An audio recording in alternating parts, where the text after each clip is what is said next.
I wouldn't say obsessed. I'm a little embarrassed, though, if I'm going to be honest. This is a safe space. I unboxed one on camera for the Washington Post for a video. And then after that, I became like a little addicted. And I was like, I'm feeling lucky today. I just want to buy one with my own money. That's Kelly Kasulis Cho. She's a reporter and editor for the Washington Post based in Seoul. And she's talking about a little plush toy that's taken the world by storm, the Labubu. A Labubu is a figurine of like an elf, gremlin, monster type character with bunny ears and 9 fangs. And like a human-like face with these big cartoon anime eyes. And it's like a doll about the size of your hand, but it's also a keychain that you can clip onto bags, kind of like a fashion accessory, if you will. The official retailer of Labubus is a Chinese company named Pop Mart.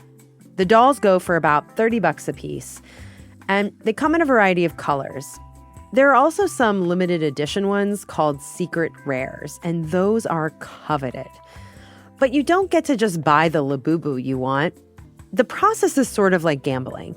You buy a Labubu box from Pop Mart, you open it up, and you find out what you got. I actually got the secret rare on my first try. It's this gray character with the rainbow teeth. And I mean, I saw one sell in South Korea for $500 US. On like our version of Craigslist. They're selling for about $400 in the US. Maybe you've seen videos of people unboxing Labubus on social media. Let's unbox 2 Labubus. Is it the pink one? No, is this a secret one, the black one? You got the Can I have it? Absolutely not. She's black like my soul. Maybe you've seen photos of famous people sporting them, like singer Rihanna or pro tennis player Naomi Osaka. This is my Labubu. She's named Billie Jean Bling. These toys are big business. Pop Mart has sold hundreds of millions of dollars worth of Labubus. And the worldwide obsession with these toys has transformed them into the latest example of China's soft power push. From the newsroom of the Washington Post, this is Post Reports. I'm Elahe Izadi. It's Monday, September 1st. Happy Labor Day. Today, Kelly and I will unbox, see what I did there? The Labubu phenomenon.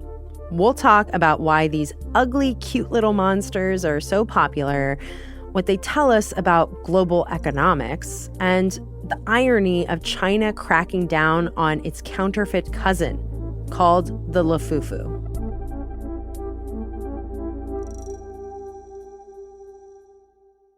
Kelly, hi. Thanks for joining me today. Thanks for having me. So I have to admit, Kelly, I really was not aware of what a Labubu was. But then my colleagues started talking about them, and then I saw them everywhere. So just to start, how did this trend begin?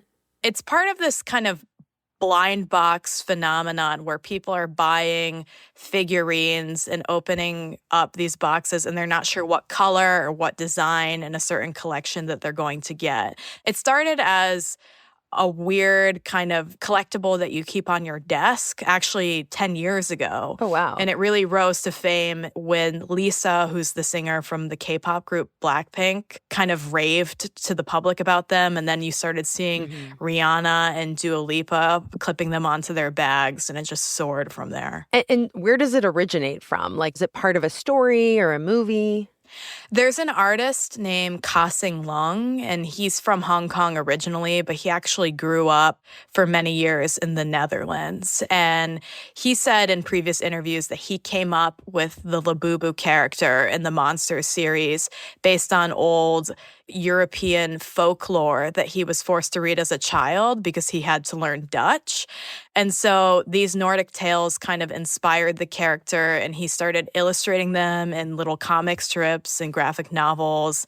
And then a couple of years ago, he struck a deal with Pop Mart, which is the company that sells them, to join their portfolio of artists who sell these collectible blind boxes. And how much are they? So originally in the US, they're about $27. Okay. It's about that price point around the world. But the problem is they sell out within, a second, if not a fraction of a second. I set an alarm and tried to buy a box of them. I did this twice, and both times I was waiting. I was counting down the seconds. I timed it exactly. And there was one time where I got it in my cart, but I accidentally hit the back button, and it was done. I had no chance. And they're pretty much impossible to get in stores. So most people are paying anywhere between $50 to several $100s for them. The popularity of Labubu is really actually driving a lot of crime. I saw it reported that $30,000 worth of Labubus were recovered recently in the United States in just one sting. It seems like they're starting to catch people who have participated in retail theft, or theft, if you will, trying to get these and resell them. And actually saw that Pop Mart in the UK for a while stopped selling Labubus because people were getting in actual fights, physical altercations, waiting in line for them. Really? For this, stuffed animal? Yeah, absolutely. I mean, Pop Mart sold $418 million worth of Labubus in 2024, Oh my its gosh. CEO said.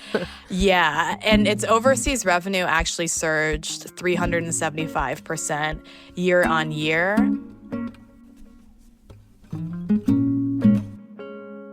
What exactly is it about these things that makes them so popular and that people can't get enough of it? Is it the character itself? Is it the kind of almost hysteria around trying to get one? What is so appealing about these things? I think there's several factors to it. First and foremost, it's in fashion, and the exclusivity of the product is just so difficult to obtain, especially a real one. And it's so ridiculous to spend, say, $50, $70, $100 on a little plastic stuffed toy that probably costs nothing to make, that there's some kind of financial flex, if you will. It's a status symbol in some ways. Part of what drives this trend is that there are, say, in a certain series of Labubu, 6 or so colors that you get very often. But there will be one, what they call secret rare Labubu, that is one in every 72 boxes you have a chance of getting. And so people are constantly buying these, trying to be the cool person who has the secret rare clipped to their bag. The other thing is that it's a way for people to connect with each other. It's been a social media craze where people are unboxing Labubus left and right, connecting with other people online. It's a way to bond with your family members. And like Pokemon or Beanie Babies, it's a way to get kind of a dopamine hit, if you will. I think in today's economy, a lot of people feel like they can't, as adults, afford a house or a car, but they can waste $100 on a Labubu if it means getting that joy for a moment. And there's almost this kind of gambling casino-like effect to it where you get the blind box and you want a chance at getting the secret rare. So you keep buying them, you keep filling out your collection, trying to get every color, hoping that you're lucky today. And so I see a lot of appeal there, and it actually appeals to adults just as much, if not more, than to children. And Kelly, I mentioned earlier that the Labubus have this counterfeit cousin called the Lafufu, which has kind of come out because Labubus are just so popular. So how common are these fake Labubus, these Lafufus? Oh man, Lafufus are everywhere. When I was searching for a real Labubu because they were sold out at Pop Mart, I honestly could not tell which ones were real and which ones were fake. And I actually walked around this street market for 2 hours trying to figure it out because some of them look really, really close to the real thing. Some of them look really, really bad. Yeah, how can you tell? Are there any telltale signs of a fake Labubu? The old Lafufus, when it first started, used to have 10 teeth sometimes instead of 9. So that's often a tip that people will give you. I found that the fakes, the Lafufus, have gotten very sophisticated. So at this point, just because there's 9 teeth doesn't mean that it's a real Labubu. And so you end up with this problem where the only way to tell is you rip open the box and you check the tag on the back of the actual plushie doll. It's attached to its leg.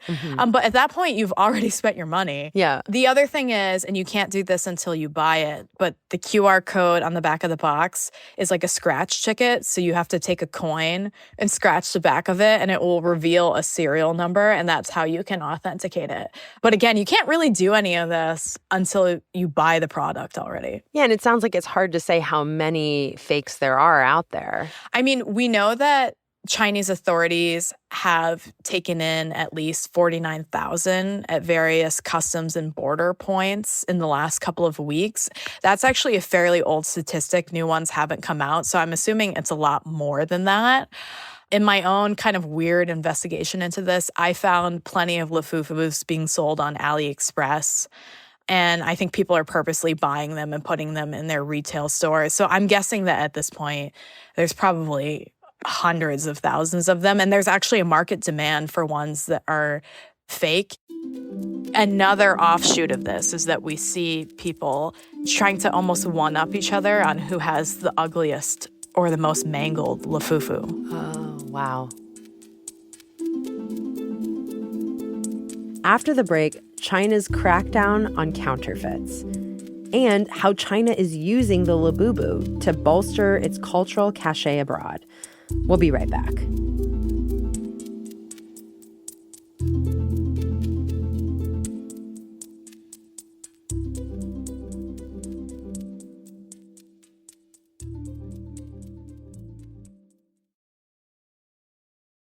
What exactly is China doing to stop the Lafufu? Chinese media has reported that, for instance, there are cops or authorities patrolling street markets in some cities that are known to sell Lafufus and trying to seize them. At customs offices at various border points, they've seized thousands of Lafufus.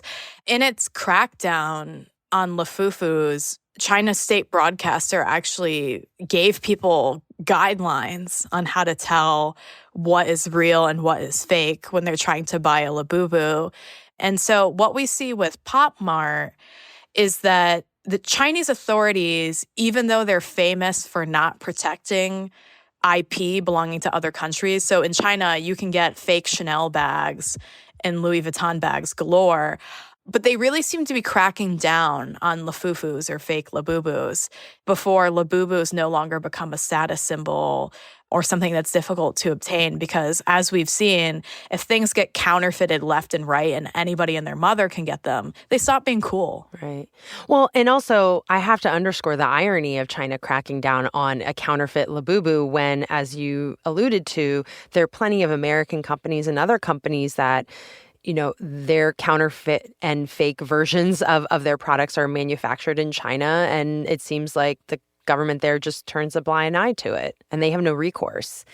So then why is China cracking down on these fakes now?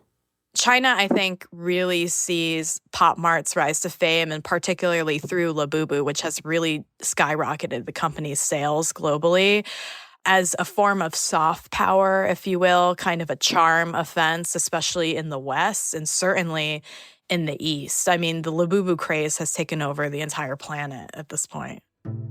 Kelly, can you explain a little bit more about what you mean by soft power here?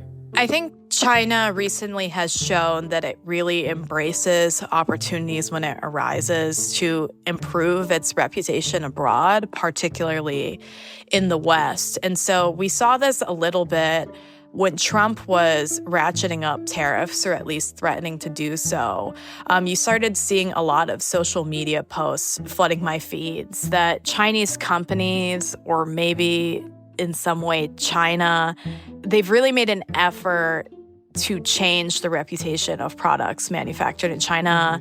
China is a very export-driven economy. It has a surplus of goods that it's manufacturing, and consumption within China is down, right? So basically, to keep the economy growing at a good pace, you have to sell things abroad if you're a Chinese company. And what I've noticed is that I've seen more and more videos purportedly from Chinese company owners and manufacturers showing their products and basically saying, look, our quality is not bad. You know, we actually make some of the nicest stuff out there. And so what you see with Labubu is maybe this shift in mindset from made in China to made by China, essentially. This idea that the hot product that we want is actually something that comes from China and is a part of its soft power. With these tariffs coming from U.S. President Donald Trump, will that impact the cost of Labubus for the consumer? Interestingly, on the U.S. Pop Mart website, there's a message that says that Pop Mart will cover tariffs for U.S. customers and they will not be required to pay any additional customs fees if they're ordering Labubus directly from the website. But what's not clear to me is, one, when they wrote this, if they're talking about the current tariff regime that's in place, and two, if that will stand if the United States does really enact 145% tariffs on Chinese goods. Mm-hmm. But I mean, they're already prohibitively expensive for some people, and people still want them. Mm-hmm. They're still willing to go several $100s deep to get them. You know, Kelly, hearing you talk, like, in some ways, this just feels like a pinnacle point in consumerism. And I mean, we've seen it time and again, like we mentioned Beanie Babies and how at some point they were viewed as incredibly valuable on the resale market. People thought they had a lot of money tied up in these Beanie Babies, and then the bottom fell out from under them. And it's just like this volatile thing around consumerism. And really, should we be like encouraging people to like buy these things and consider them to be so valuable when the value is just really tied up in the demand, which feels so fickle right now because, like you said, it's on trend now, but it's an open question for how much longer are these things going to be popular. That is one of the biggest critiques I see of the trend, that essentially a year from now, we're going to have landfills full of Labubus, right? I mean, these things are made of plastic. The packaging is not great for the environment. And people usually don't just buy one. They buy many of them. And some people have even risen to fame on social media unboxing hundreds, if not thousands of them. And you just wonder, what is the consequence of that? A lot of people also brand it as this very like cringe, excessive way of spending money that we're all short of for the most part, right? So I think there's a lot of criticism of the trend, but we see that with anything that young people go crazy for the most part. Yeah. Kelly, just stepping back and thinking about your kind of journey down the Labubu rabbit hole, what are you left with in thinking about what these little creatures mean and say about us and also about the way the world is kind of organized right now? I've thought about this a lot, and considering how popular it has become with adults, for me, Labubus have kind of revealed an adult craving for childlike joy. Mm-hmm. You know, it's expensive, it's gratuitous, it's a little ridiculous, but at the same time, if it makes you happy for a day, then it makes you happy. And I also have felt that. At first, I told myself I would never buy one. I felt almost cringe when I actually did it. But, you know, whatever gets you through the day, right? And so I have wondered if when we're surrounded by a lot of worries and anxieties about the future, if this just gets us through the moment and if it allows us to feel like we're participating with something that's bigger than us. I have showed my secret rare Labubu to my nieces and nephews who now think I'm the coolest person around. I've texted old friends about it. I mean, it's just like, it's funny. It's like saying that you scratched a scratch ticket and you got $700 yesterday. It's just like a fun thing to talk about. Mm-hmm. Well, Kelly, I have to say, after learning about all this, I'm still not going to buy one, but I get it why you and others would. Whereas before I was like, I'm not going to buy one and I don't understand why anyone would. So it makes a lot of sense. Yeah, I still haven't decided if I actually think they're cute or what. They're actually quite ugly, so I get it. Well, Kelly, thanks so much for joining me. I appreciate it. Thanks for having me.